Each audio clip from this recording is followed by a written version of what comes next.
December মাসটি রায়হান রাফির জন্য স্বস্তির মাস হয়ে দাঁড়িয়েছে, কেননা তার একের পর এক আটকে থাকা কাজ মুক্তি পাচ্ছে। কয়দিন আগে প্রায় 4 বছর ধরে আটকে থাকা সিনেমা নূর মুক্তি পেল, আর গতকাল মুক্তি পেয়েছে প্রায় 2 বছর ধরে ঝুলে থাকা অমীমাংসিত ওয়েব ফিল্মটি। এই ওয়েব কন্টেন্টটির টপিক সবার জানা, তাই সেদিকে আর না যাই।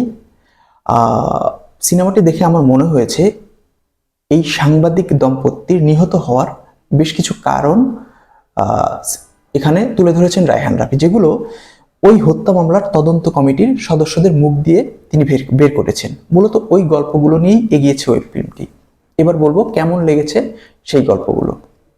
শুরুর দিকে আমার খুব একটা ভালো লাগছিল না, টান ছিল না।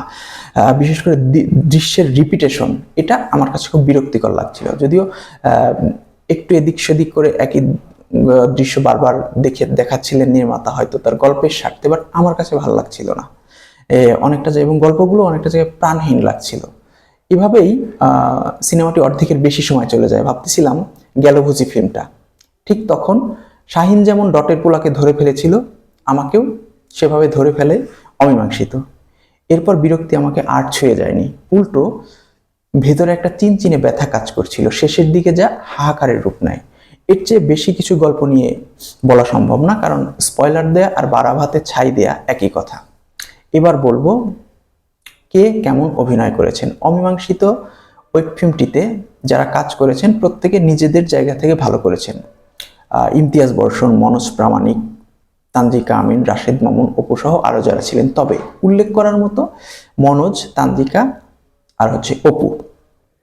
নিতু চরিত্রে তানজিকা আমিন সাবলীল ছিলেন, আর সাফায়েত চরিত্রে মনোজ নিতুর বাসায় যতক্ষণ ছিলেন ততক্ষণ দারুণ করেছেন।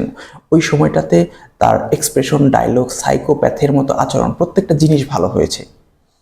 নিতুর মৃত্যুর সময় জ্বলে উঠেছিলেন তানজিকা আমিন। বর্ষণও সাবলীল ছিলেন। তবে এই গল্পে রাশেদ মামুন, অপু যতক্ষণ ছিলেন, যে কয়বার এসেছেন, প্রত্যেকবার নিজের সেরাটা দিয়েছেন। মূলত তার জন্যই অমীমাংসিতটা গতি পায় রাশেদ মামুন, অপুর এন্ট্রি থেকে। এক্সপ্রেশনে, ডায়লগে হারামিপনাটা ঠিকঠাক ফুটিয়ে তুলেছিলেন। বিশেষ করে নিতু ও অর্ণবের বাসায় যতক্ষণ ছিলেন, ওই অভিনয়টা দারুণ হয়েছে তার।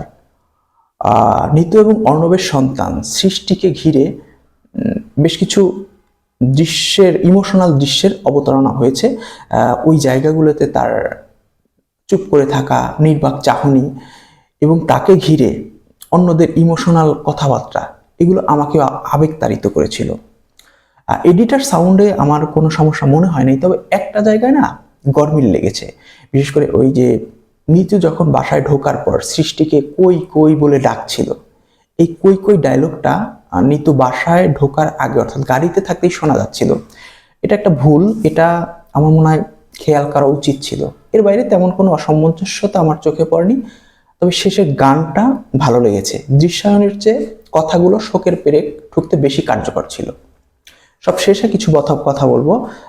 সিনেমাটি দেখে আমার যেটা মনে হয়েছে, এই কাজটি বেশ কিছু করতে গিয়ে বেশ কিছু সীমাবদ্ধতা মেনে কাজটি রায়হান রাফিকে করতে হয়েছে। নিজের মতো খেলতে পারেননি তিনি এখানে, কেননা সাংবাদিক দম্পতির মামলাটা এখনো চলমান, সেটি মীমাংসিত না। তাই হয়তো ইচ্ছে চাইলেই কিছু সংযোজন কিংবা বিয়োজন করতে পারেনি, বরং যেগুলো করেছেন অনেক ভেবে চিন্তে করতে হয়েছে তাকে।